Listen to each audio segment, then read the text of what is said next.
All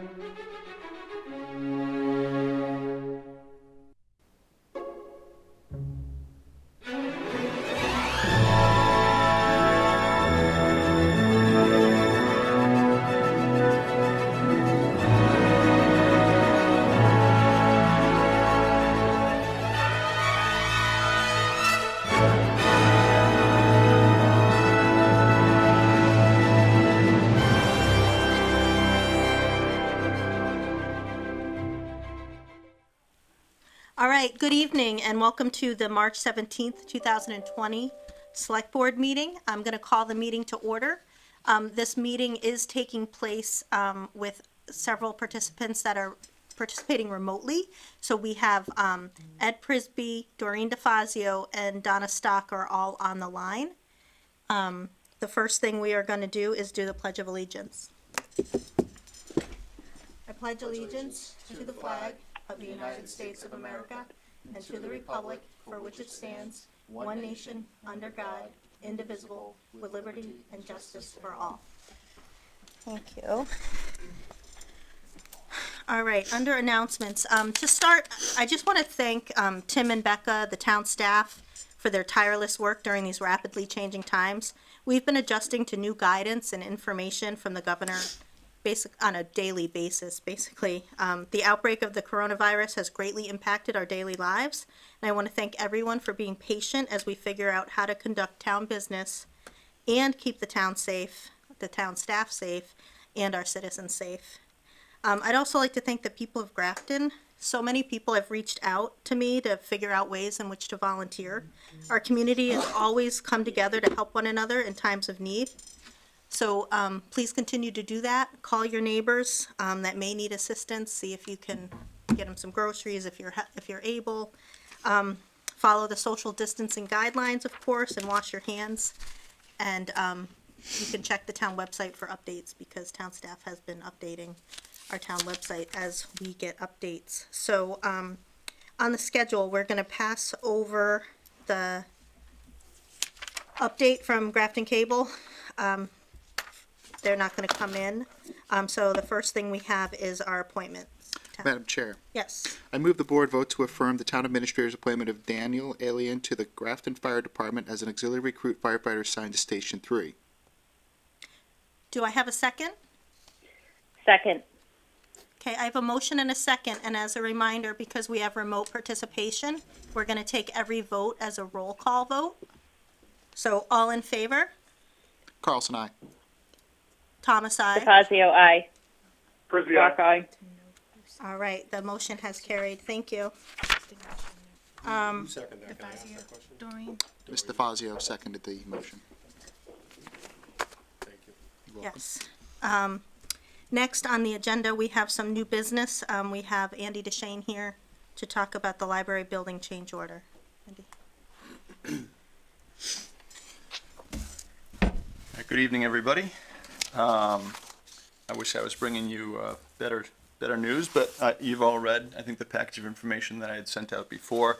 I just wanted to make one clarification, one correction to what I had said.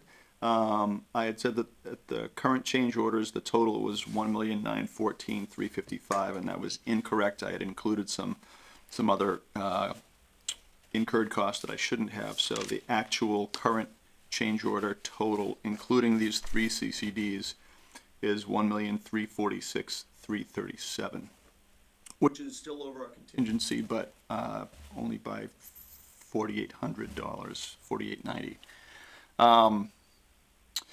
So where we are right now. So what I gave you in your packet was three construction change directives. So those are basically they will become change order. They will become one change order in total once we have the final cost of these. So these are not to exceed numbers. So if any of this stuff actually takes less time or costs less money, then the price will come down. And it's my job to sit on top of this effort and make sure that it does come down. So I'm going to be watching, I'm going to be monitoring and recording quantities of soil that gets removed and just double checking slips and doing all the things that that I need to do to make sure that all this stuff is closely monitored and that we do in fact control the cost of these. As I said in the package, these three things are all related. So there's three pieces. The first one is for dewatering and discharging of treated water. In order to do excavation on the site, we have to pump the groundwater out of the excavation and treat it before it leaves the site. So there's a fair amount of equipment, fuel costs that have to be pulled together to be able to pump the site and keep the water out of the excavation. Groundwater on the site is about at 5 feet below the surface, and in some places we're going 11 feet, as low as 11 feet below surface. So we're well into the groundwater in some places. So we're going to have full-time pumps going all the time, so that the water gets pumped out of the excavation, goes through what's called a frac tank and some filters, and then can be discharged into the stormwater system. So there's a fair amount of work that has to happen around that. That's the first part.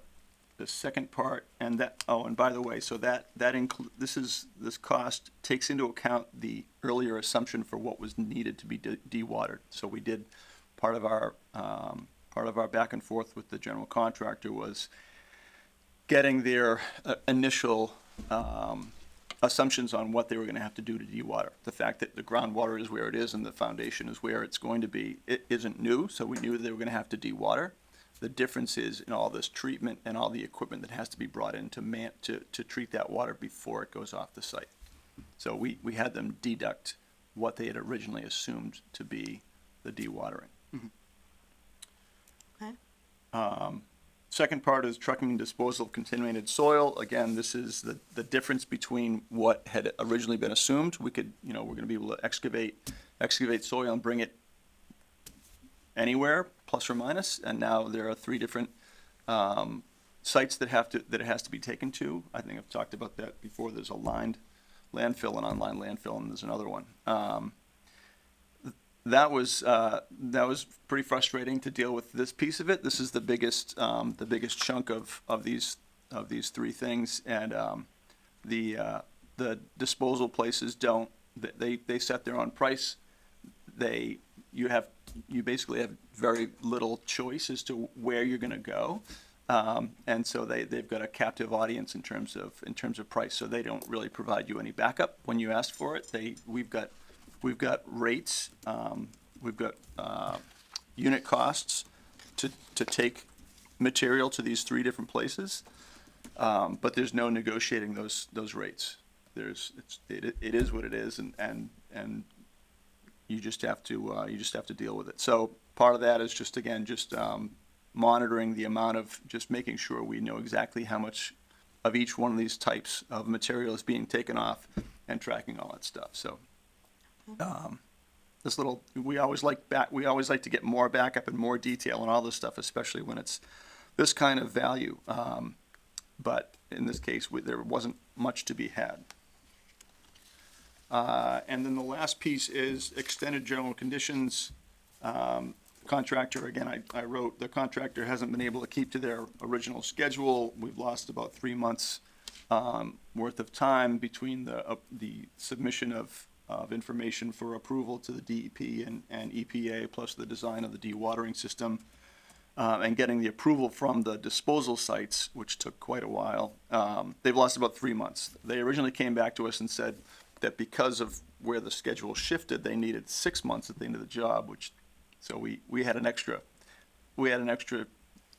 meeting to walk through their schedule logic and look at some of the details, and we pulled it apart pretty carefully and convinced them that no, 3 months at the front means 3 months at the end and no more. So they are okay with that, but there was a difference still in terms of cost in winter conditions, which is basically originally they were going to be finishing at a time, or starting the interior finishes of the building at a time when it was still going to be warm enough outside. They wouldn't need temporary heat to do all the drywall and paint and all that kind of stuff. And now where this is moved to, they're going to be basically heating the building, temporary heating the building while all that stuff is going on. So there's not an insignificant amount of money to heat that building on a temporary basis while they did all the finishes that are temperature sensitive. So that was really the difference for this third piece is the schedule extension is basically a day for day in terms of what they've lost in time right now, but then some additional cost in terms of winter conditions and basically temporary heating. Does anybody have any questions for Andy? Madam Chair, it's Doreen. Yes, go ahead. I have a question. Hi, Andy. I just was curious, do you know what the breakdown is just for the temporary heat as opposed to the extension of the rest of the general conditions? I do have that breakout, but I don't have it right in front of me. I'd be happy to. Okay. It was in the package in there, but I'm happy to extract that for you to make it easier to find.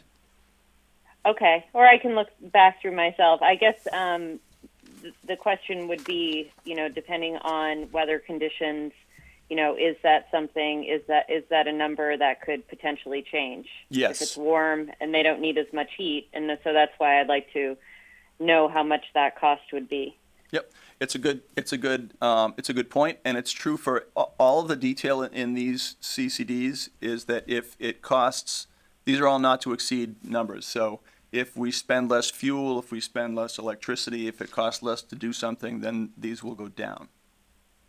But I will after this, I'll go back out and I can send you all the specifics around the temp heat. Thank you. Peter? Anyone else first? I'll let anyone else on the. Oh, anybody else on the phone have a question before Peter goes? Peter? Thank you, Madam Chair. Andy, thanks for the breakdown. There was a number that you mentioned earlier, and I just want to understand this, is that you mentioned $1,346,337. Yep. And what does that entail total again? What's that for? That is the current total of the change orders on the job to date, Okay, and including these three CCDs. these three CCDs that you want us to make a decision on tonight total 837, 251, 87. Correct. So that's that 1.3 million, for lack of better words. That's the two numbers that we approved. 3 months ago? Yes. 2 or 3 months ago. Okay, thank you. Yep. Great, appreciate it. Andy, I just have a quick question. Sure. Certainly, as people drive by, it's been quiet. Yes. After these change orders are completed, are we going to see the activity resume or Friday. Friday? Yeah. Okay. You'll actually, so there's an excavator back on site as of Saturday. Okay. And there'll be some more activity that starts happening on Thursday, and then they'll actually, the stockpiles that are on site right now will start to go away on Friday because they don't need to be, we don't need to do any dewatering to remove those because they're already above grade. So yeah, you'll see that start to happen. The frac tank and so some of the other equipment for the dewatering will come in, I think, either on Friday or Monday. And as soon as they get that going, yeah, you'll see excavation happen. That excavation is going to be about 20 days. And then concrete will follow that. And yeah, it'll pick up in a hurry.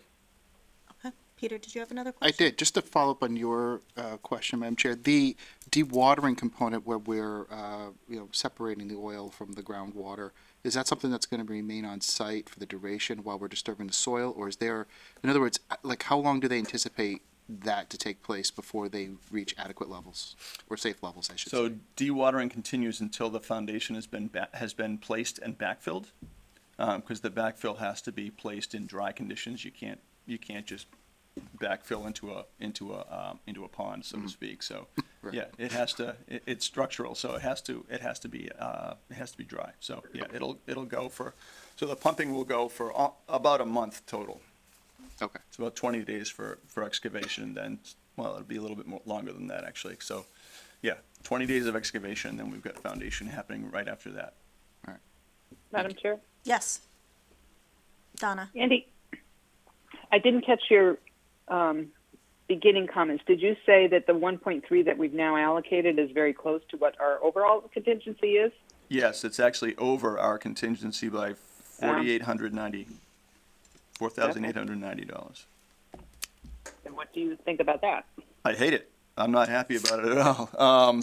The only, on the plus side, we have, I need to send the other thing up.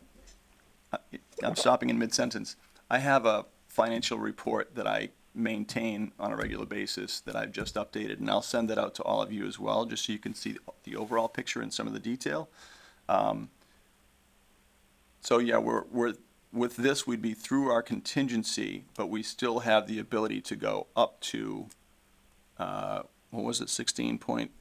Yeah, the full appropriation. The full Still under the appropriation, full so- appropriation Right. So inside the budget. the general contractor's bid came in about $2 million under, but that included $1.3 million of contingency. So we still have a ways to go. I don't want to keep saying that because I never want to use contingency at all. And we've just used everything that we had planned. Fortunately, our overall appropriation is still above where we are. Any other questions? Thank you very much. Madam Chair, Mr. Carlson? do you want me to read the motion with all three of the components separate? I don't think it's necessary. I think, is there a motion in your packet? I mean, it's whatever you feel most comfortable with, Peter. There's three components to it, so let me do it this way. So Madam Chair, I move the board vote to allow the chair to sign the three library building change orders for the amount of $837,251.87 for the following: dewatering charging costs $133,350.68.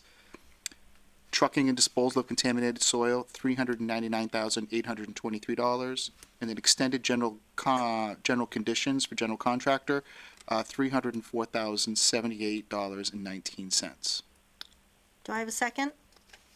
Second. Any discussion? Hearing none, by roll call? Carlson, aye. Stock eye. Frisbee, aye. DeFazio, aye. Thomas, aye. All right, motion is carried. Thank you, Andy. Okay, thanks. Next time I will try to promise to bring good news and a good update. Sign something? Yeah. Okay. All right, next. Andy. Can you stay for the easement, just in case they have questions on that, for 35? Oh, that's the document you haven't signed, it's not this one. Okay. Next on the agenda, we have the one-day beer and wine license for Grafton Lions Charities. It's for May 30th, and we did talk about whether or not we should issue one when we don't know if we can meet in large groups on May 30th, but what We have did a motion that, we've drafted a motion that's conditional upon the lifting of all public health Okay, orders related to coronavirus, so okay. if you're comfortable just putting something like that in the motion, we can, Well, the Board of Health and the state are controlling that. It's really out of our control, but Yep. to your point, like, we can still issue the permit, whether they can use it or not. I mean, are they paying a fee for the one-day beer and wine? Mhm. So let's say that the order of conditions prevent them from meeting, do they get a refund on that? They do events often, so they'll probably just credit it to another Okay. application. I think that's fair. Yeah, Okay, I just wanted to either make- way, Yes. we'll either credit or we'll refund them. yeah. Okay. So there was a component in there, Rebecca, would you remind me again? Sure, I'll just read this, and then if you're comfortable, you can just Yeah. either repeat it or. Mhm. So I move the board vote to approve one-day beer and wine license for the Lions Club for May 30th, 2020, conditional upon the lifting of all Department of Mass Public Health, state, and government orders related to the spread of the coronavirus.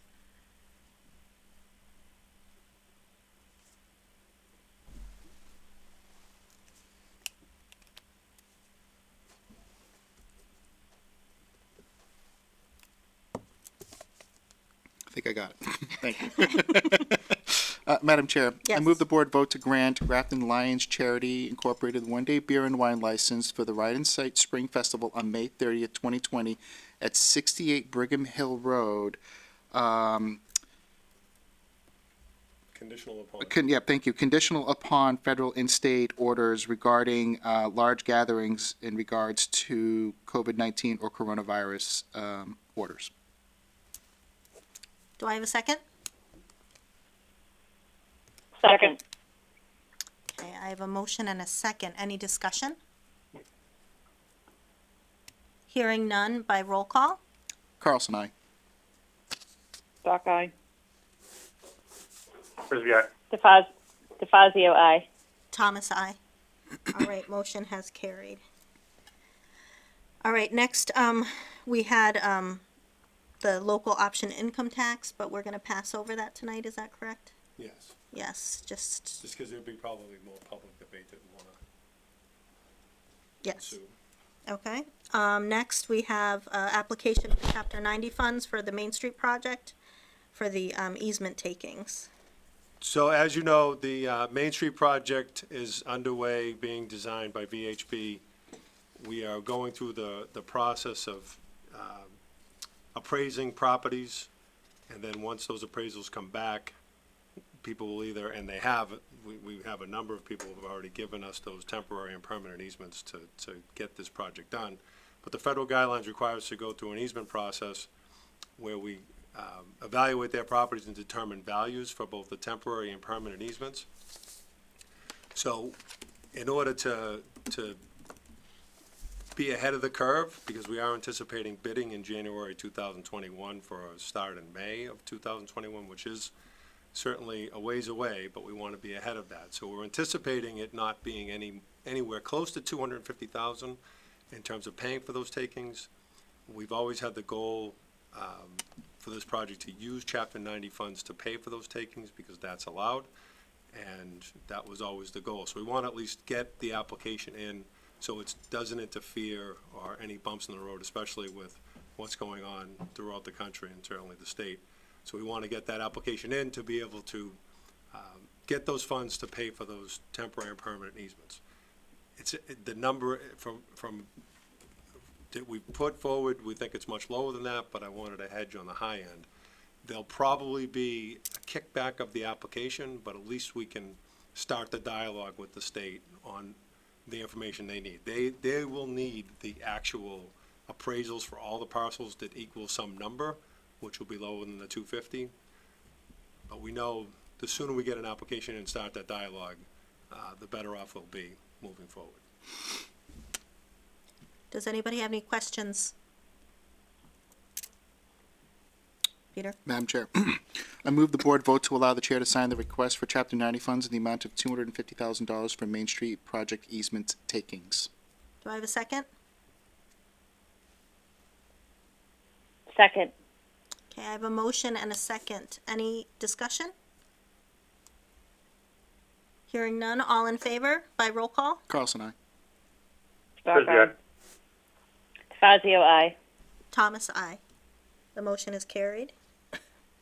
Next on the agenda, we have, vote to sign the TA contract. We are passing over that tonight. We were unable to meet in executive session while we were trying to figure out this remote meeting stuff, so, I'm gonna pass over that. Next is 35 Grafton Common National Grid easement. Is that you again, Andy?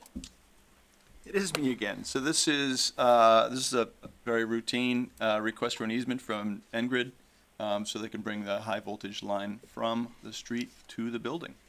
Same thing that we did for the DPW building and probably every other municipal building in town that has an electrical service.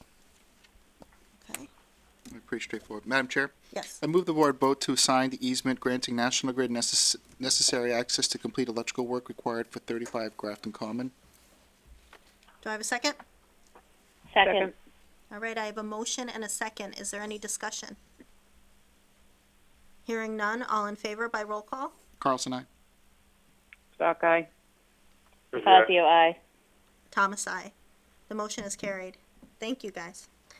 I keep looking up to the ceiling, and I'm trying to stop that because I know you're not in the ceiling, but that's what I feel like. That's where I feel like you all are, but you're not there. So, next on the agenda, we have the override ballot question, the wording of the question for May 19th, 2020. Just logistics-wise, the clerk needs this language 35 days prior to the election, so that puts you at April 10th. A lot has changed since the meeting when we voted, or you all voted, the three committees to move forward with a ballot initiative. So, I don't know if now's the right time, or if, I don't know, there's a lot going on, so. we don't need to vote on this tonight. We have until April 10th, and just kind of given the gravity of where everything is at, we don't even know, and I'm just throwing this out there, we don't even know if we're going to have town elections on those days. Correct. Right? Correct. And we read recently that there's been several communities that have postponed their local elections as a result of what's happening today. I'm okay with the wording, but if the board wants to wait to the next meeting where the public can kind of see this, maybe as we're talking to people individually, I don't know how they feel. I'm fine with it, but if it can wait, I'm okay with that too. Just want to let everyone know. Does anybody have any comments from the, Madam Chair? oh, let's Go ahead. go with, Ms. DeFazio first.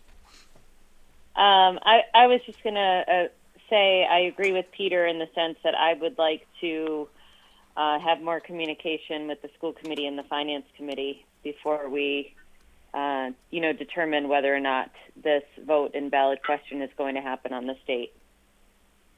Okay. Then I heard, Mr. Prisby. Yeah, no, I don't want to wait. I want to give the community some idea of what we're doing here. We need to provide some leadership. Obviously there's a lot going on in the world, and in the backdrop, the emergencies or the things that we thought were emergencies 3 weeks ago still are emergencies now. And there are some things that are more important than others, including, families in the community determining whether or not they have jobs, families in the community determining whether or not they have adequate health protection. But all the same, should we go forward with this, or should we fail to go forward with this, we have some serious considerations of our own. Now, we're probably not going to receive the local taxes that we thought we were going to, including, the local meals tax. And then on top of that, sitting there is that $300,000 that we were talking about a couple of weeks ago for the marijuana establishments. A lot of these things now are up in the air, which puts us in a greater shortfall than we were before, okay? And if we don't fund the positions that we need to fund, there are even more people who are going to be losing jobs and even more people who are out of work.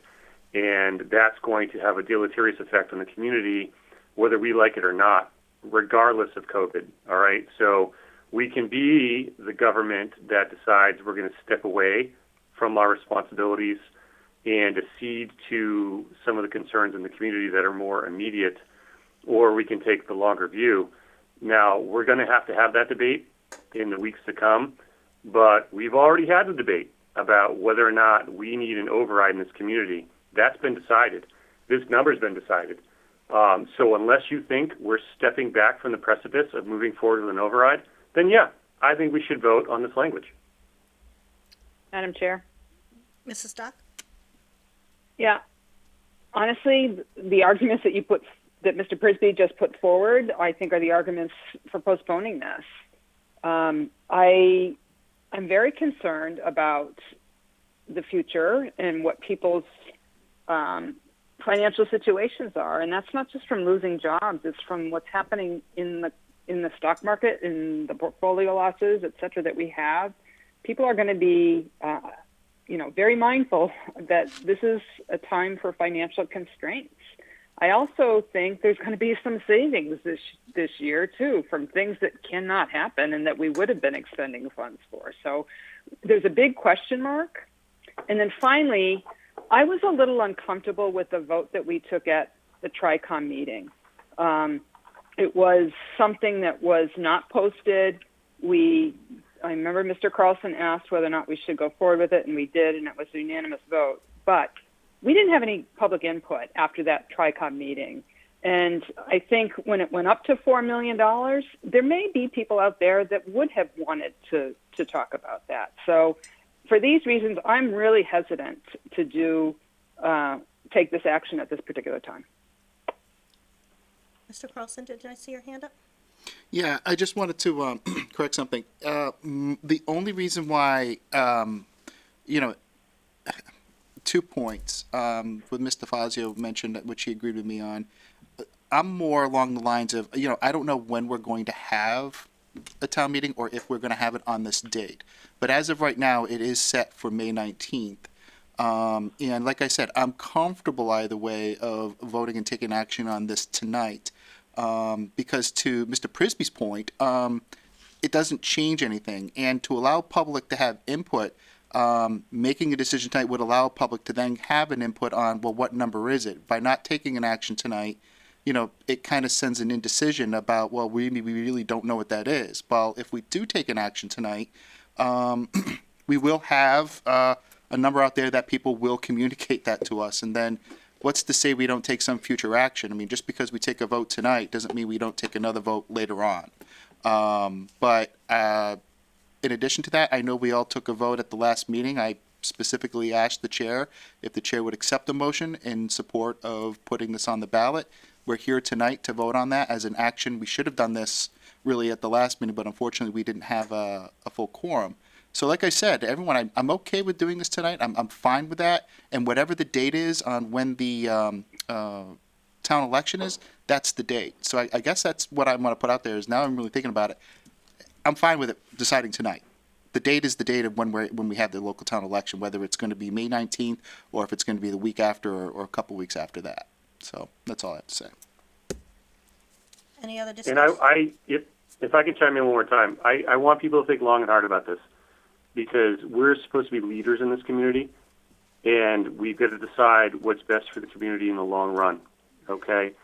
And if all of a sudden we're going to be the austerity government of the United States in 1928 and Great Britain these days, where we're rolling it back and we're saying, okay, we're going to provide less funding, we're going to employ fewer people.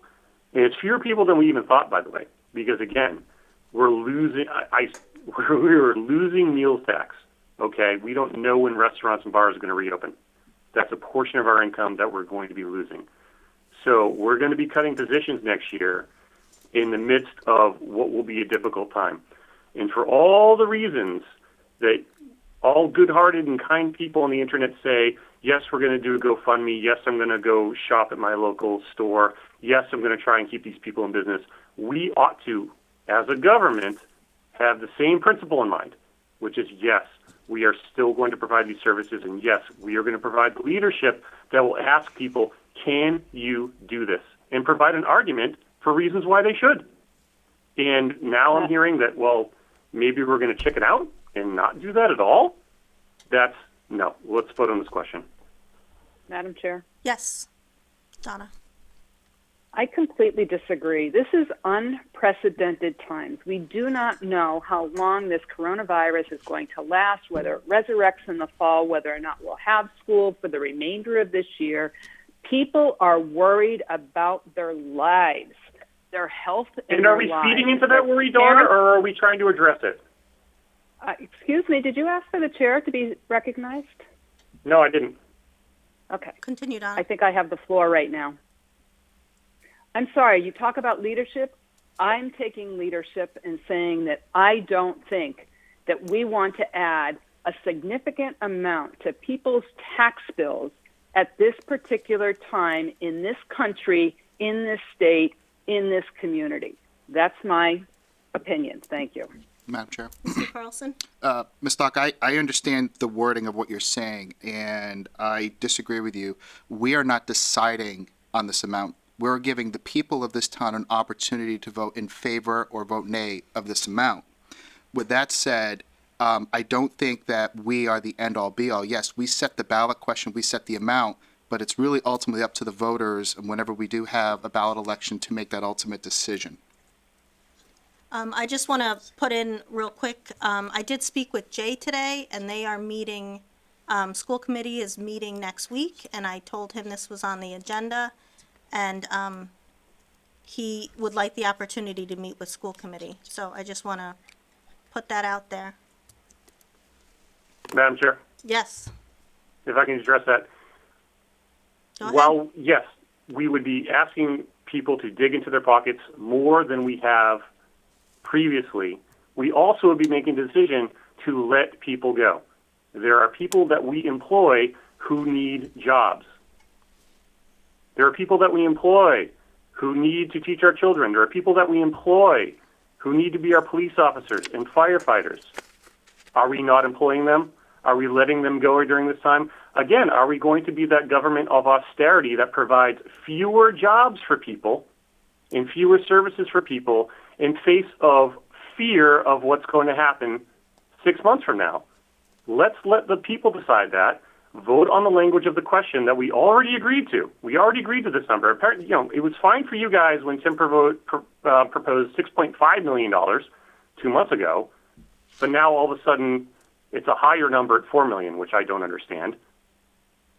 So we agreed on this number, I don't think anybody agreed with and Nobody I'd like agreed with to the see us agree on the language. Nobody agreed with the 6.5 million. Madam Chair, Yes, Donna? correct me if I'm wrong, but I thought that the superintendent said that if we did not have this, there'd only be 2 potential reductions in force for the school department. I believe it was 4, but a net loss of 1. Was that right? That loss. It changed. Things change because school class Yeah. sizes change, so they would have made business decisions inside the operation anyways. So I think it is a net 1 loss. Or Peter thinks net 2 loss. Look, whatever I guess the school Yeah, is going to do, yeah. that's their business. Right. All right, let's not get into their weeds right here. But at the same time, we're dealing with potentially less revenue in the town next year because of the loss of meals and tax revenue, right? Correct, yeah, well, I mean, I would assume in 2021 fiscal state aid will be different than what we had projected. I would also say that meals tax will be lower. I think it's a $125,000 revenue stream. I don't think it's cut in half, but, you can divide it by 12 months and figure out what the monthly income is from tax. So if it's 10 grand, yeah, if it lasts for 2 months, you're gonna lose 20. So the gap is widening from what we needed before to what we need now, potentially. Correct, but there is a lot of information we don't know yet. Today, Governor Baker offered aid for the Board of Health. We don't know what is coming down the road. We can speculate, but we really don't have a lot of answers today. Well, if I may, All the more Madam Chair, reason to vote. All the more reason to vote on the language we approved. and that's the role of this board. So as things change year after year after year, whether we tap into this amount or don't have to tap into this amount, I think is a variable that this town needs to get used to. To your point, if monies do come in for 1 year, that's a windfall for the town, but it doesn't come in for the subsequent 3 years, then how do you make up that gap, right? That's I'm what not this is. talking about a windfall. I'm just saying. Well, whatever. Yeah. Any $50 coming to the town is great. Okay, I look at every penny that this town receives as is net positive.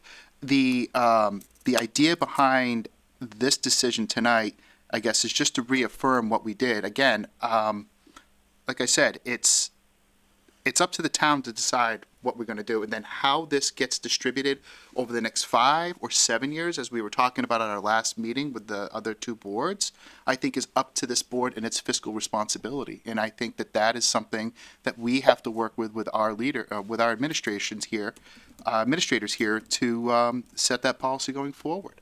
So, to not put this in the hand of voters because we don't know what the governor is going to give us. Was it, I think, the $50,000 or $75,000 for Board of Health operations? It's restricted aid for them to handle what's going on today with COVID-19. I know, but there might be other things, Peter, is my. Yeah, but right now those are the knowns, but we don't have the unknowns. So we don't even know what state aid's going to be next year, to Mr. McInerney's point.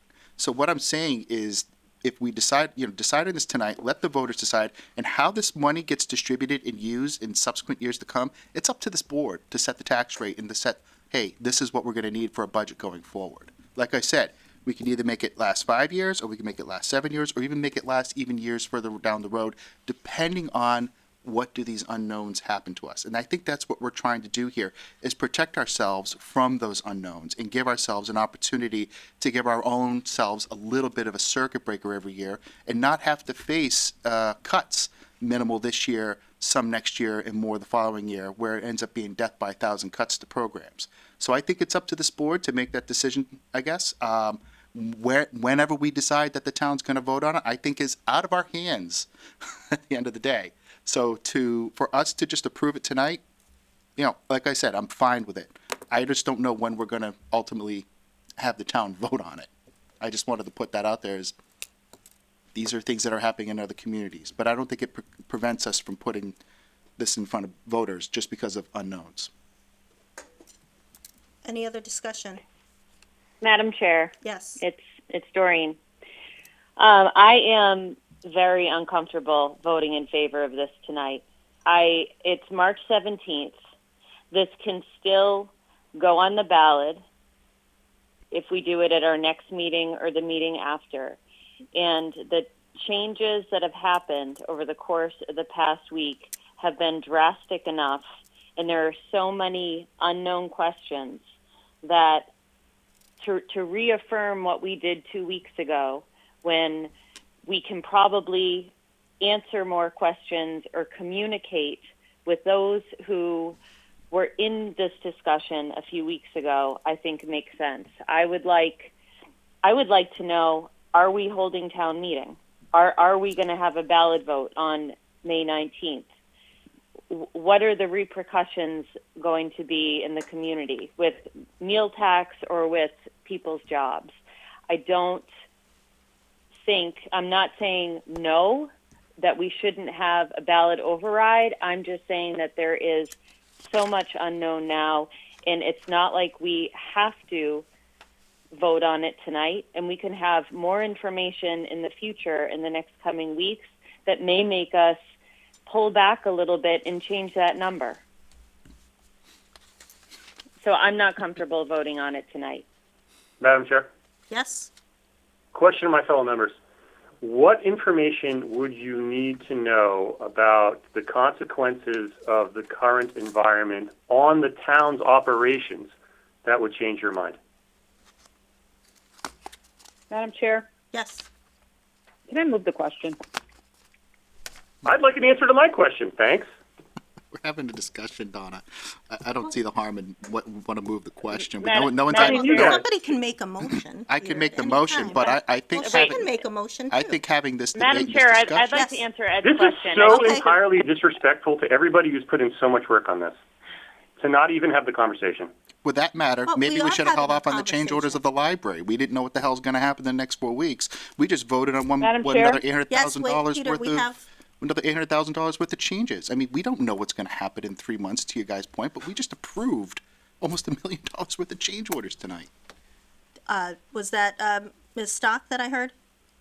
Yep, I move the board vote to approve the wording for the May 19th, 2020 override ballot question as presented. Second. I have a motion and a second. Any discussion? Hearing none, all in favor by roll call. Carlson, yes. Frisbee, aye. Doc, nay. DeFazio, nay. Thomas, nay. We will revisit next week. All right, so any select board member have a report? TA report. Thank you. Much of our efforts are obviously focused around mitigating the effects of the coronavirus. I'll speak more to that in detail as we get later into the agenda. So I just wanted to give a couple general updates. First, I want to thank the Cable Committee. We had a couple of IT issues relative to providing transparency in government, trying to get this meeting underway and not having people in the building or open to the public. So I just wanted to say thank you to the Cable Committee for helping us work through that. A couple other quick updates, just so people know that we're still up and operational during this crisis. Snow and ice deficit, we are at 84,666, which we will cover with existing warrant articles. So that'll come up at the special town meeting if and when that happens, whether it's May or beyond. The LED streetlight replacement project is still scheduled to go forward next week. We're starting with 4 gateways that'll control the lights and allow us to control the lights and also get data from those lights relative to if they're out or working or what have you. The install will happen the following week after those gateways are installed, so that is underway. Other projects, there are many throughout the town, but just things that are still ongoing. Obviously, DPW and library construction are still going. DPW old site and selling that relative to the reuse and discussing zone changes with many of the stakeholders in the community. We did that last Friday. So we had those discussions. Adams Road and that project relative to the drainage, we're still moving forward on that. Cable negotiations, were set for Thursday. I think we're still gonna move forward with those, but we won't do that in person. And we decided, I think on Thursday of last week, given the virus situation at that point, we pushed the RFP date for Pine Street out to April 2nd, just to give people the opportunity to give us a more robust RFP for that property sale. So those are kind of like the ongoing things, and then I can get into the other particulars when we get to other items on the agenda, unless people have particular questions. Does anybody have any questions for Tim? Yeah, I did. Peter? Yeah, Tim, I know in the midst of all the disruption and everything, I mean, how is your office holding up with keeping operations going? I mean, do you guys have everything you have? Is there anything in addition that you need that you can think of? No, you have some great, talented, motivated people, and that's part of what I would talk about in terms of the staff and the resiliency. And, we're triaging things. If you walked in the front door today, you saw a makeshift sign. It's actually, DPW did a great job making the sign to get people to put correspondence in the mailbox and bills and building permits and applications into a waterproof bin. So obviously we're closed to the public, but we're still trying to service people by phone, internet, and even when they walk in to drop something off, they can have a secure place to do that. So I know it's just by way of example, but the people in this building and throughout all departments have come together to really find a way to answer whatever call we get. We just don't know what those calls will be, but when they come, whatever they are, just by way of example, Friday, there was a woman who called our main number, and she was in North Grafton. She didn't work for the town. She was just in North Grafton, and she had a question about coronavirus. She thought she was infected. We fielded that call, and obviously that's when the 211 Operations Center for the state was deployed, so we were able to take her and put her into that queue. And, at that time, I think they only had like 400 calls at the time, but this woman became one of those calls. So, I mean, it's just small things like that we do either from the Board of Health or from the Council on Aging and everything in between. We're still trying to provide essential public services to folks. So long answer to a short question is we stand at the ready to help anybody at any time the best way we can, not getting, certainly early on, decisive and clear direction from the federal government and or state, and kind of every municipality is on its own in terms of its response. We've coordinated conference calls with city and town managers in the region to share best practices moving forward relative to staffing and remote working, and even dealing with open meeting law and implementing things like Zoom or this conference call that we're on tonight.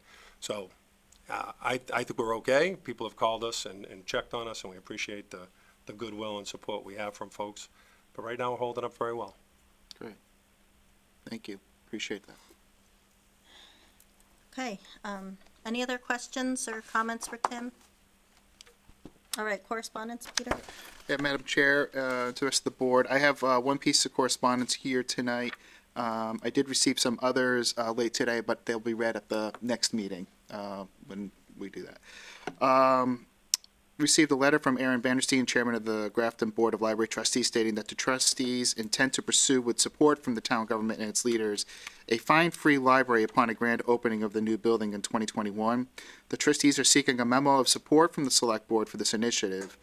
There was a memo with the draft with the meeting calendar for the second quarter of 2020 that was also sent out to us by Joanne Duncan, so all of you should have received that for the calendar items for our next meetings. Other than that, that's all I have today. Okay, next we have discussion, town meeting planning. So I don't know if other folks have things. I've covered this in the past. I don't think there's much new. But we are awaiting guidance. We have some guidance from the governor relative to, if we can't have town meeting before July 1 to set the budget, we can move to 1/12 budgeting. So we're aware of all of the guidance that the state's giving us relative to operations. But we're still on pace right now because no one's told us anything different to have town meeting and the town election on their respective dates. Relative to town meeting planning of articles, I just always want to have this discussion with the board ahead of time to see if there's anything that you're thinking about, or the community's thinking about that we should be considering for town meeting. So the last one we talked about was recreational marijuana sales and the percent increase relative to the number of establishments allowed, whether that should change and be put forward to town meeting. Zone changes for Upton Street, I mentioned that in the earlier report. That's another one. So those are two pieces that we just need to think about, and if there's other things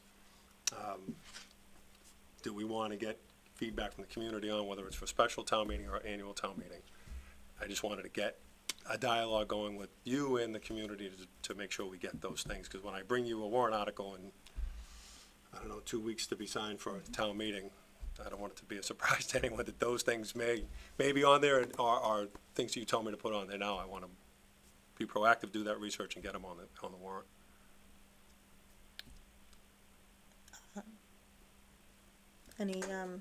Anybody have any questions, comments?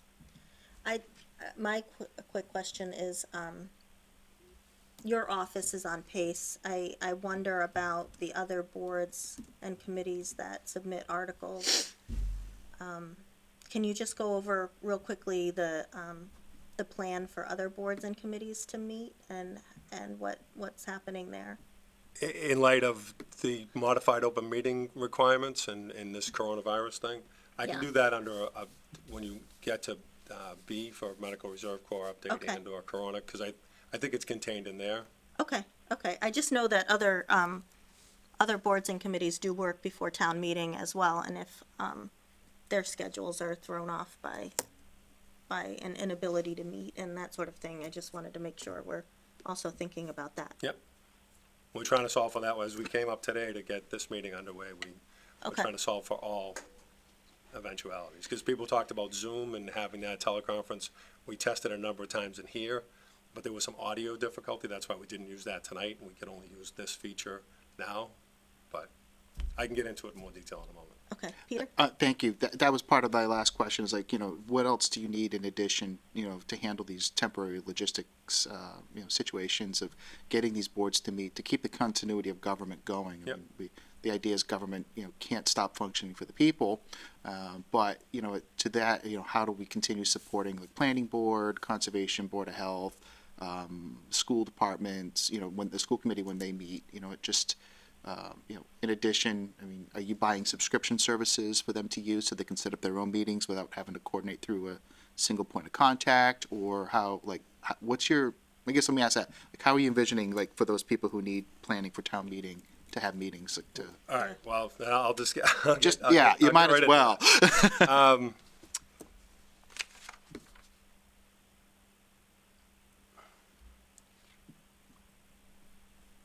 Well, if we, No, I have it if you want. Okay. So this room would be the main focus point for meetings to happen, just like this is happening. So the policy going forward that we would promote is having the chair run a Zoom conferencing.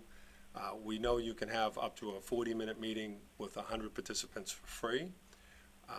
Having said that, some meetings go longer than that, so we'll have to, we would notice today from the state relative to the Board of Health, if there's continuity of government that needs to happen to buy subscriptions for those Zoom accounts instead of just doing the free ones. There's obviously lots of ways you can extend that 40 minutes, logging in again as another user, for example. But if we had to, we'd make application for the grant to be able to buy the service versus the free subscription service.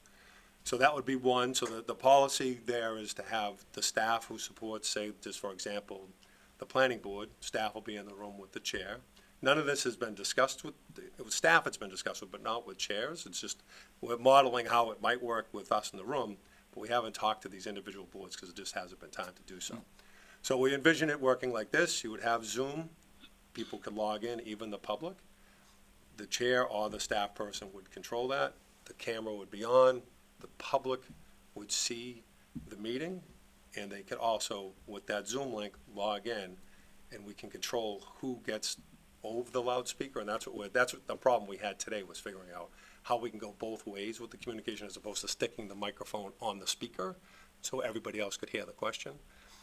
We have a workaround for that, and worst case scenario is where you can do the chat feature, and the chair and or the staff person would have to take the chat from those members first, and obviously from the public after, if it was a public hearing, and read those aloud and answer those questions accordingly. So that's kind of the broad-based approach we would have for that. And I think Jay Cummings is doing the same approach for the school committee. Madam Chair, I would support if you went ahead and just, purchase a subscription, and I know you're applying for the grant, but I mean, if it assists with those committees and allows for, ease of use without that worry about that 40-minute cap or whatever, you know what I mean? Yep. If that's it, Tim, I mean, I know that's not our role, but I think the community would get behind that if you had to find some money from somewhere to buy those services to keep the meetings running. But I appreciate your efforts and looking into the logistics. It sounds like you guys have put some thought into that, and I appreciate that, and I'm sure the other committees do too. Yeah, I think, this broadcast under the open meeting law modification has to be made available right after we upload it. It'll get out. And Bob DeToma texted me during the meeting relative to its availability on YouTube. So we're still trying to provide that transparency piece. The piece we're missing is the public comment piece and any interaction with the public right for this meeting. But hopefully with that Zoom feature, we'll be able to have that. Great. Any questions online, on the phone lines? Okay, then we're gonna move on to the, Can you just make sure they're all there still? oh, please? can you guys just check in that you're all still there? Yep, I'm here. Ed, are you still there? All right, I believe we lost Mr. Prisby. Just make a note of the date and time, or the time of the meeting. 7:55. Or, yeah, 7:55. Wow, it feels later than that. First I thought my clock was wrong. Note that we lost Mr. Prisby. Hopefully he will call back in. Next is the Medical Reserve Corps coronavirus update. All right, we touched on this, so if I'm redundant on any point that we already covered, I just want to cover, I broke it down in a couple compartments, if you will. So relative to staffing, the municipal center is closed along with other municipal buildings. We do have full work capacity in the buildings. Everybody is still working. We are day-to-day in terms of guidance from the state. Obviously, the number has been reduced. It started at 250 Friday, went to 25, then went to 10 in terms of, social events, and distancing's always been a component of that. So we are developing staffing policies around remote operation. We borrowed laptops, thankfully, to the school department to load VPN on for staff that can access the server remotely. So we decided to look at high-risk employees due to exposure for medical conditions to give them the opportunity to work remotely, and many are, and as a result, they have either laptops if they had them at their regular workstation or using the school department's laptops. We can deploy those with VPN. Little trick there is most of my folks use IBM equipment. Schools use Macs, so VPN is a little different for anyone that's done both. So retraining and bringing those people up and getting them comfortable. So far, we haven't had any real issues. A couple people had to reboot to get it to work the second time. So that's happening. Public Works personnel, they work in teams of 2 and they have limited public contact, so they're operating as usual.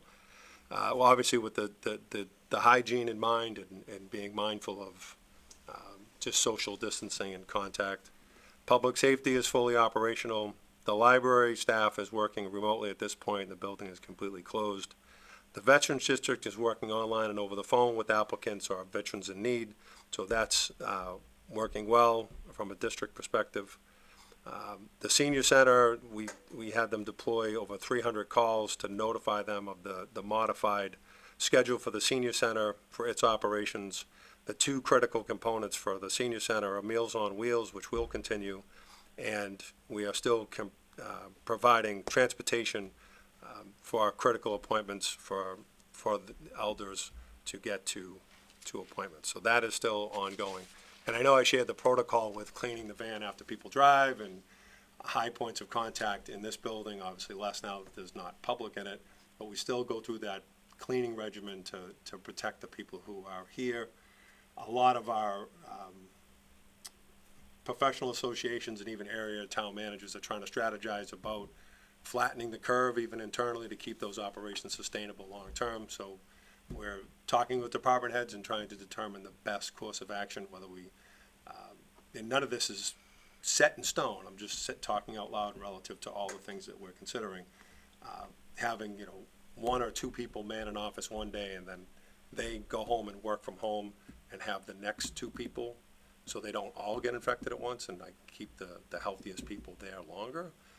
We haven't really done the math on can that really limit their exposure and give them the longevity that we want. So those are just concepts of things that others are doing and we're thinking about if that's the best practice for us.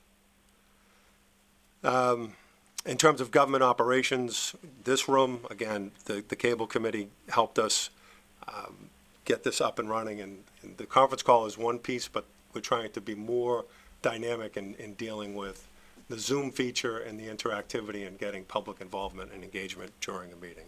So they've been instrumental in helping us move forward. We just can't turn it on a dime, unfortunately. So I talked about the Zoom feature for the interaction, and we'll work out those details as we go. We have regular department head meetings with staff to offer support and answer concerns and work through any issues that come up, whatever they may be. If it's triaging a call, or taking a permit, or getting members in here to sign a document for an approval process through ZBA, we're available by phone. We talk to people and we just try to resolve things as they come up. And I mentioned this before, but I'm going to do it again because the folks who work here are obviously a highly motivated, intelligent group, and I want to thank them from the bottom of my heart relative to the work and effort. And they're shining right now. They're doing great things, and I just needed to thank them. And I know you did that at the beginning, Madam Chair, but I just had to reiterate it a second time. In terms of ongoing continuity of operation, diesel fuel, gasoline. We make sure the tanks are full. Obviously, we're going through a transition with DPW, moving tanks from the police department to the DPW. The computer system's not online. I filled both tanks because I want to hedge and plan for the worst. So we have all those resources in hand. We're working closely with the food bank. Actually, Jen, you've made numerous conversations with the food bank to figure out food delivery in the event of a long-term shutdown of supply chains and so forth. And a lot of the pieces we've put out on Facebook and on the website under the red banner, everything is kind of pinned to the top, and that's what people see the most. So we've done those pieces, and I'll get into those more in a minute.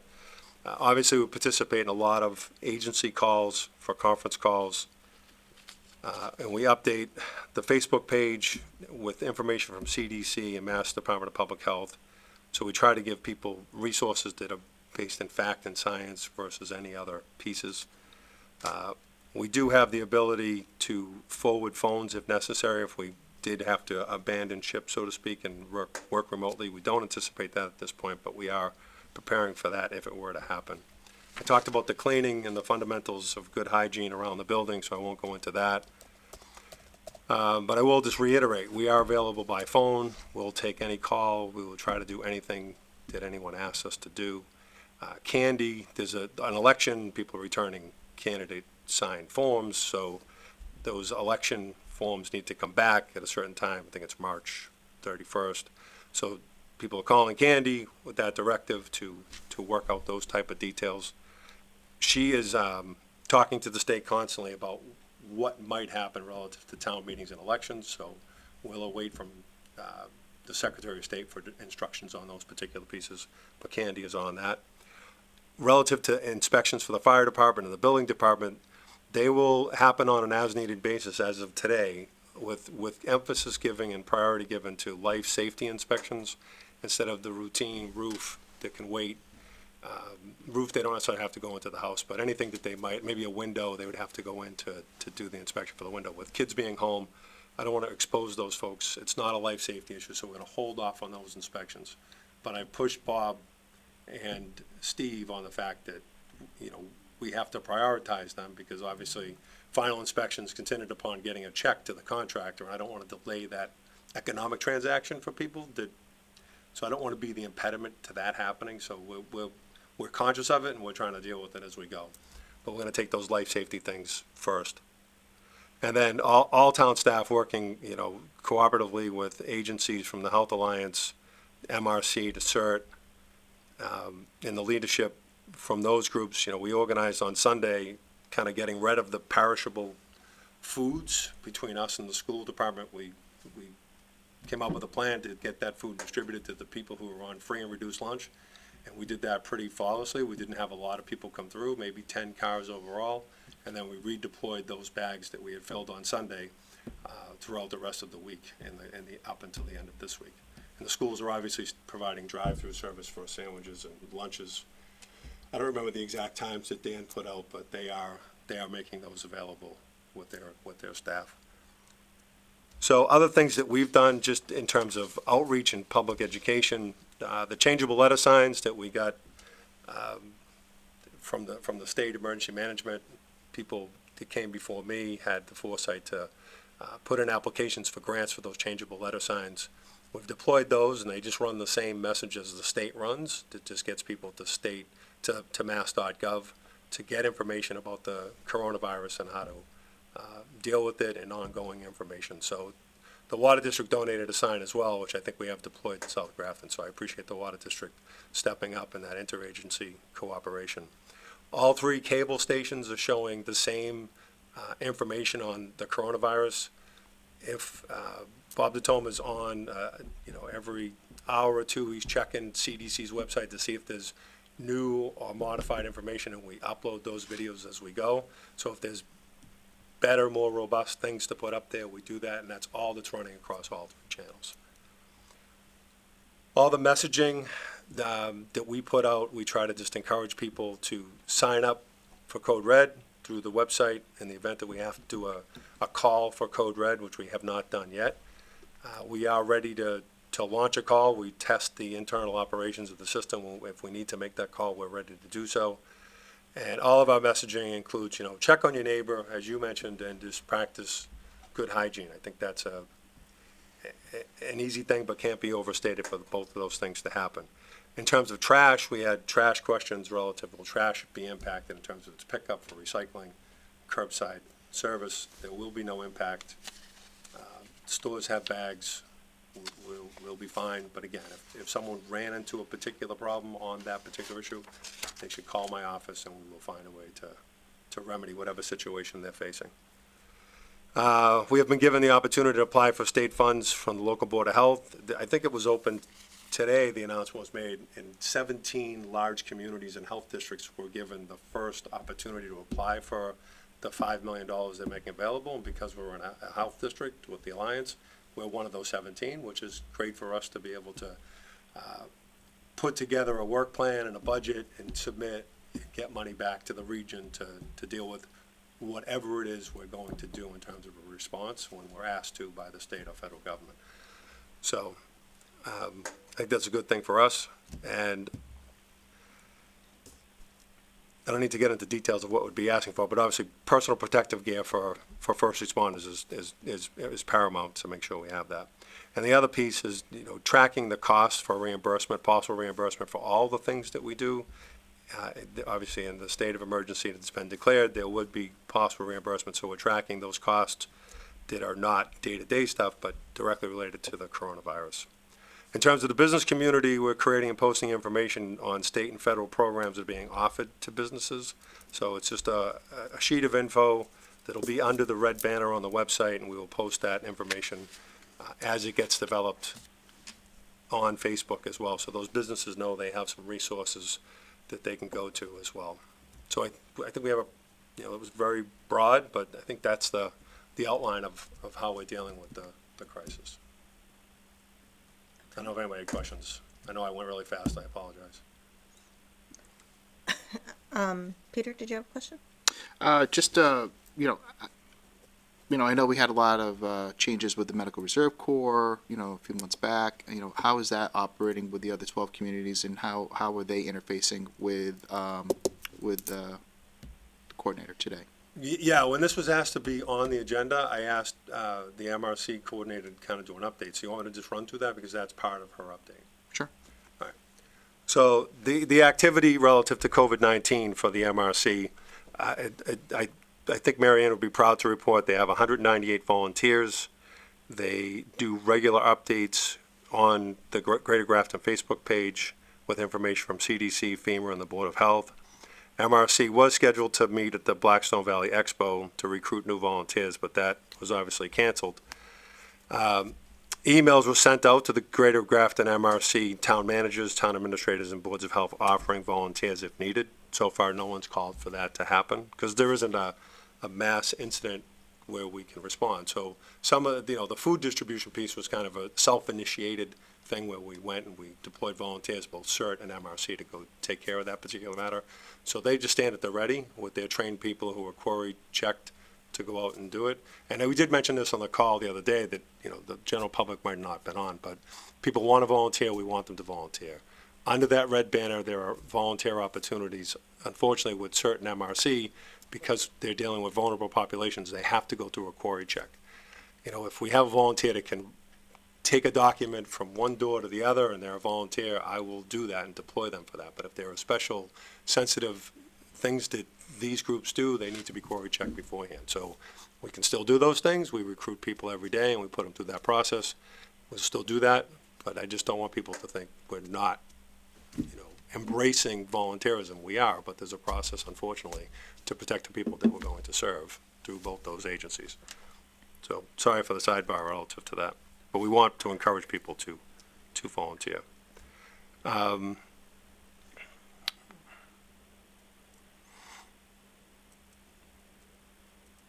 We did do an MRC drill. Out of the 198, we received 50 people that were willing to volunteer. So they just send out a text message and say, if this is a scenario, could you volunteer?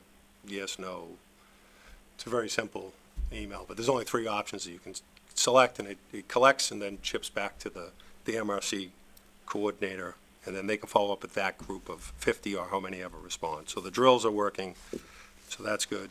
The Alliance held a meeting in Shrewsbury. They went to that to have that interaction between the MRC and public safety personnel relative to coronavirus.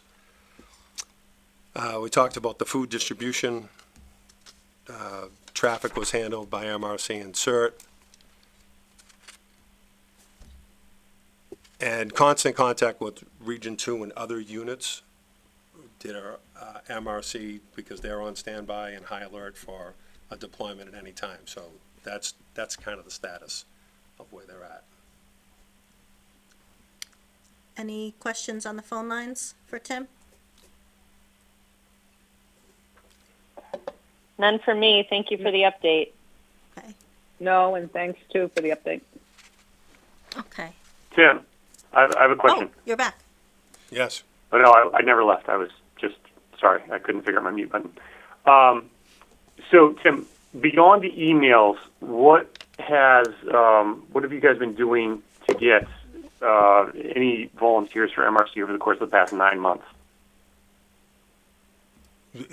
Every time they have an opportunity through Facebook or an event that they go and they table at to recruit, I couldn't tell you the past 9 months. They were just here 2 meetings ago. Were we not?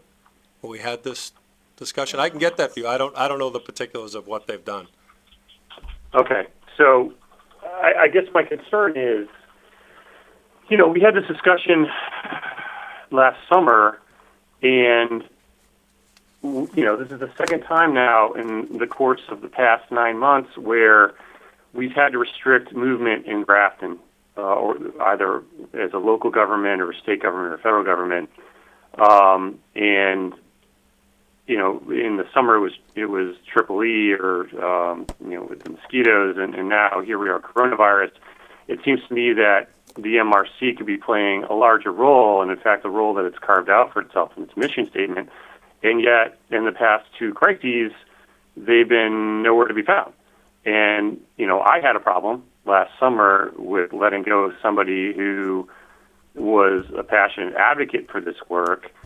And now I'm looking at the response over the past week or so, and I don't see MRC really anywhere. So, are we reaching out to volunteers? Are we using the database that the MRC has to reach out for volunteers? Are they trained? Are they equipped beyond sending out food baskets? I know that the mission of local MRCs is, sometimes they assist with the administration of flu vaccines. And that could be something that in the future, they could be called on to do. So what are we doing with them? Can we hear from Mary Ann? Because we haven't heard from her. So what's going on? She just did a drill on Friday. Yeah, I know. Through the They system. did a drill on Friday. They go, like I said, they go to events, the table, and they're there. But I swear, Mary Ann sat right in that chair 2 weeks ago relative to an update for MRC, because it was on the agenda then. But I think I think they're trained. I think they stand at the ready and they respond to the email, text messages they get to come out to any event. But we don't know what How the many event how is. many MRC volunteers do we have at the ready? 189. 98. 198, I'm sorry. Okay. And they're all ready and trained to go here? Are they providing public information relative to coronavirus? Are they the individual membership? No, well, yeah, Tim, because, people are going to rely on people that they know in their community to respond to crises. And what we don't want to have happen is have people get false information about what they should or shouldn't be doing in the event of a crisis. For instance, should people be sheltering in place? Should people have meetings with 30 people in a room? Should people avoid certain shopping areas? These are things that people will rely on their neighbors to understand, and they'll take this information in. Whereas opposed to there's a lot of bad information going on out there, and I think MRC could help with this. Well, again, on their Facebook page and on the website, they talk about the CDC guidance relative to social distancing, everything that we've just covered. They do. They're volunteers. I don't know, what Sally Mae says to her neighbor. It's not an incident that they are responding to when they have a conversation with their neighbor. But they have the I same think we're missing an information. opportunity here. They have the same information that we post on Facebook as talking points for what to do in this emergency. And until we're asked to respond to something from the state or federal government, they stand at the ready to do whatever they're asked to do. As part of this training, what did they go through for their training for pandemic response? Do you know? I know they did an emergency dispensing site in January. They are there to provide technical assistance. I don't think any of them, unless they're nurses, are actually going to inject someone with a drug.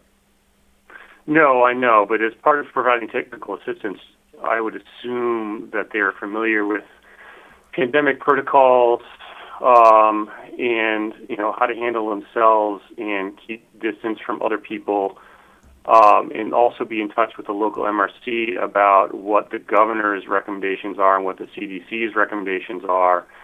Our website is okay insofar as I click on it and I see that there's a link that leads me to the state website, but these can be, local acolytes of maintaining distancing and maintaining safety. And, again, I see us on Facebook. I see the superintendent on Facebook. I don't see the MRC anywhere right now. And maybe I'm missing something. And if I am, correct me if I'm wrong. But I don't see it. And if there's 198 people out there at the ready, how are we using them? What's the plan? How are they being trained? Who should be contacted in the event that things end up blowing up over the course of the next 2 weeks? Well, I would say that they are trained, and if they need to be deployed, we have 50 in a drill we did Friday that are ready to be deployed. To do what? The 198 that are on the list ready and trained, we had 50 that responded in the last drill. But what are they going to do when they respond? Whatever they're asked to do. Madam Chair, Yes. Go ahead. I've been involved as a part of the coronavirus emergency response team at my place of employment. The information that comes out changes on a daily basis, and we all have to react and make difficult decisions or make immediate decisions on what to do. The Medical Reserve Corp is not the group that's responsible for the coronavirus deployment in our community. We're taking our lead from the CDC, from the federal government, from the state government, and from the local government. These people are dedicated volunteers who are doing the best they can And Tim has just outlined all of the ways that they have been responding to this, etc. So I'm just a little concerned about us vilifying the people that are doing what they need to do to help. No with one's this vilifying medical anybody, Donna. And emergency. frankly, Donna, I resent you saying that. This is a public emergency crisis, and I'm asking what the role of the MRC is, okay? If we can't ask questions in this group, then I don't know why Madam we're Chair, here. can I be Yes. recognized because the person on the phone did not? I'm just saying it's been asked and answered.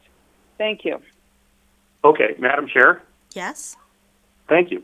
I don't think anybody here needs to protect anybody else from a question that's been asked and they think is answered, okay? I'm asking questions.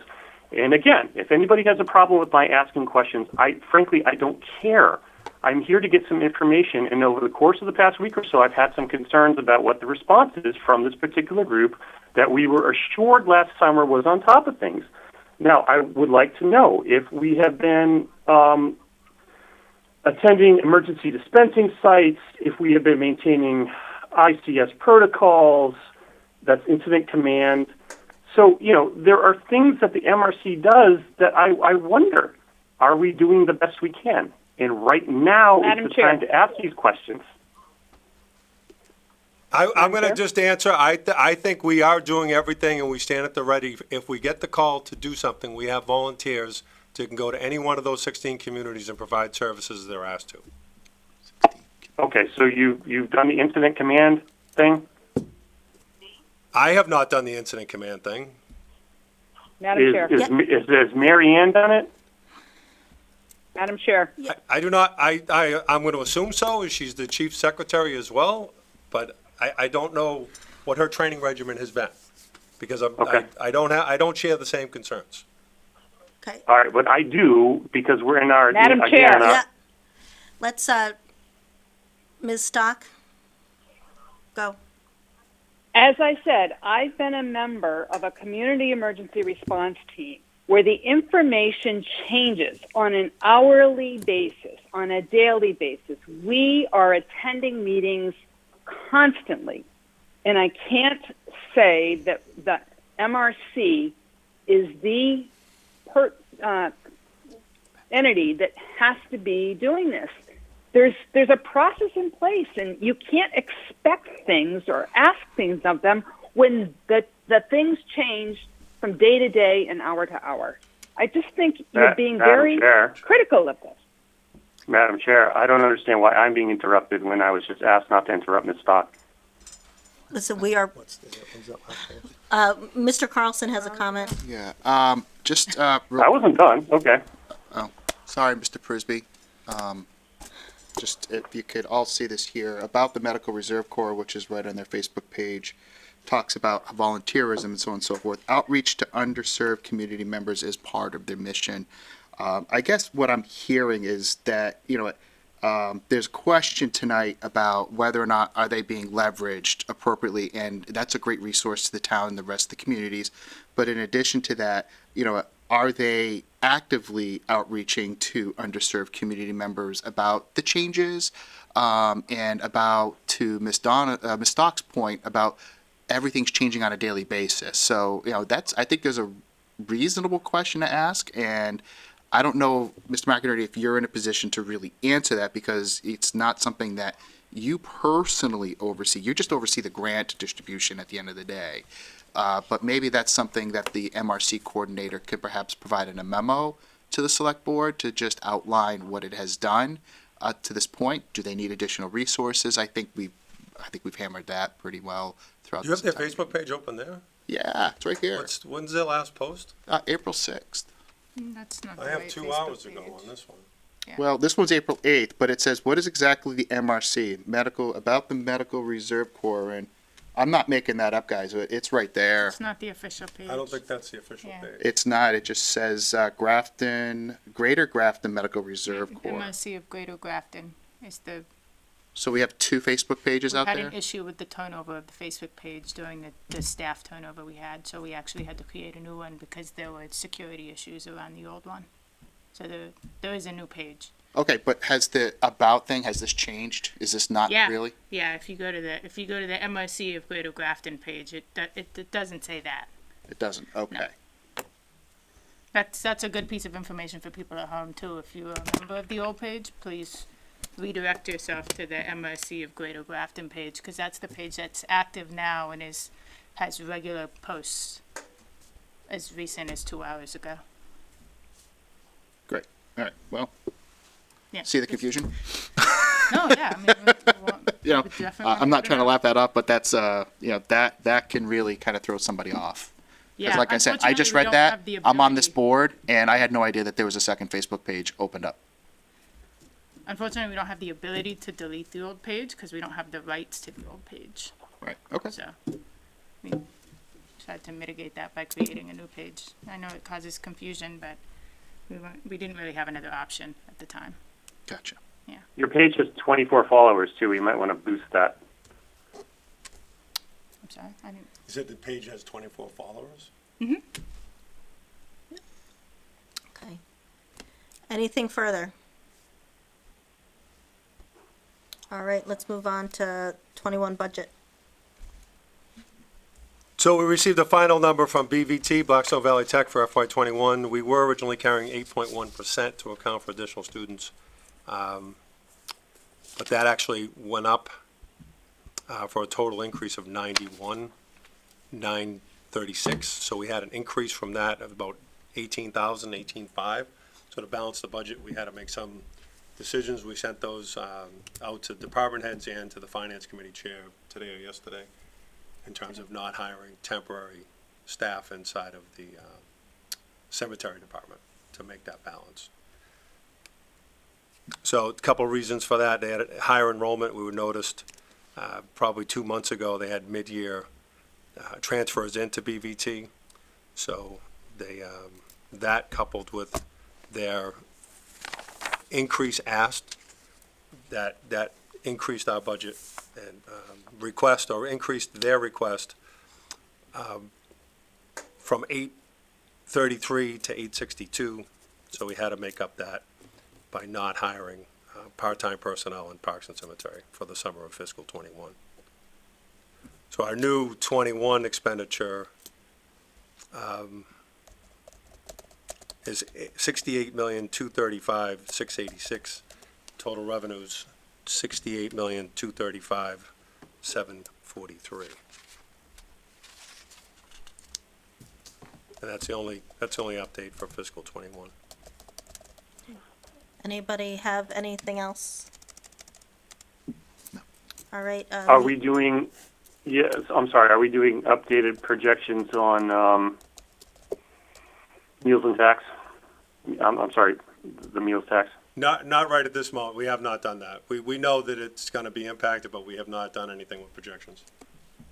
Okay, and as far as you know, again, I don't mean to harp on this because I know we've been over this before, but the marijuana issue, you know, what we know about the marijuana dispensaries is not a lot of institutional money goes into this stuff. A lot of these guys have to seek outside investors to make ends meet, and when dividends and distributions freeze up from their other investments, there goes the cash. So has anybody had a conversation with DeCaro about where he's at over the past couple of weeks? I sent the formal letter to folks. I met with Mr. Spinney, I think Friday of last week. He was the final one to kind of give me an update in terms of timing. So they both, as a matter of fact, Bob Carr from Nature's Remedy asked me to sign off on the fact that they had their public meetings with CCC to get their a license for the grow facility off of Route 30. So we've had those conversations. No new updates from the last one relative to Peter, except for the water lines in and installed, and they have a demo permit for the interior of the building. All right, and are we still expecting the same amount of money in excise taxes? Because I don't see people buying cars coming up. Right now, for this year, the excise tax bills that went out and are being returned, they were due today, we're going to make the mark for what we anticipated revenue to be.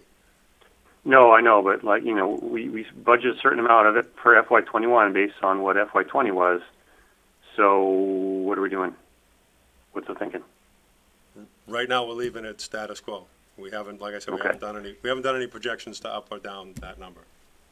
My anticipation is, the state money, the excise tax, the meals tax, and a lot of that marijuana money are going to shrink considerably. And so the amount of money that we were trying to make up before might be a little bit different. So that override that we're now saying is too expensive for people is now going to be too short to cover us going forward. So I think a lot of people in this room and a lot of people listening to the sound of my voice have a lot of things to think about.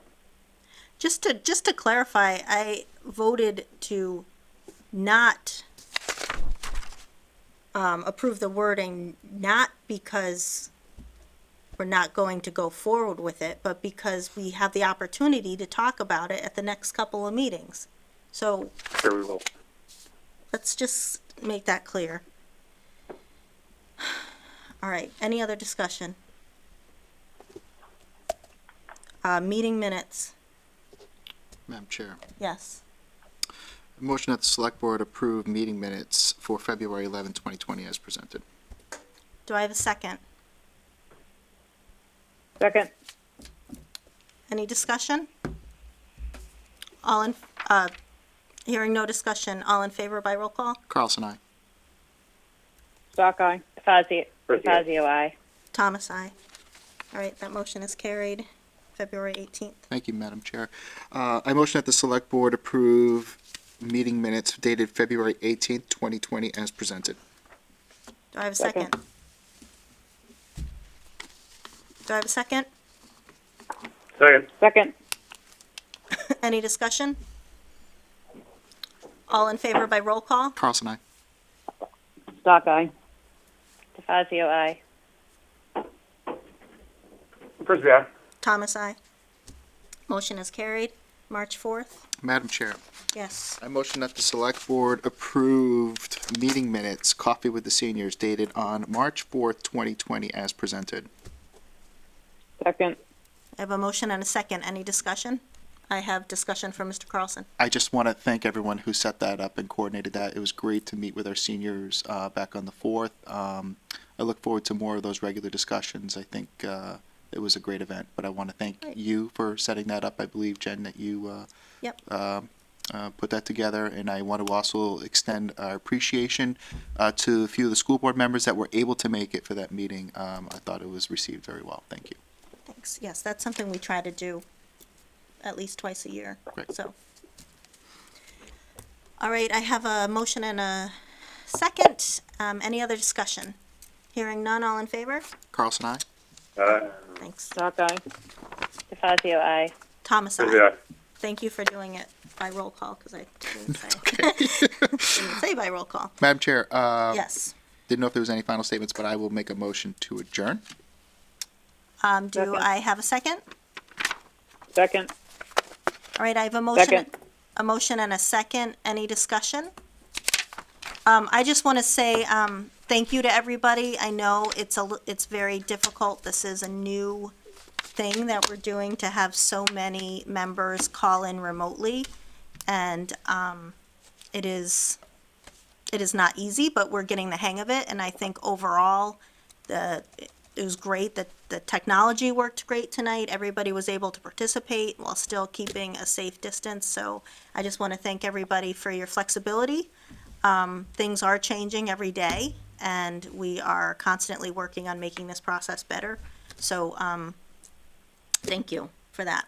So, any other discussion? Hearing none, all in favor? Carlson, aye. Stock eye. DeFazio, aye. Frisbee, aye. Thomas, aye. The meeting is adjourned. Thank Good you. night, and thank you.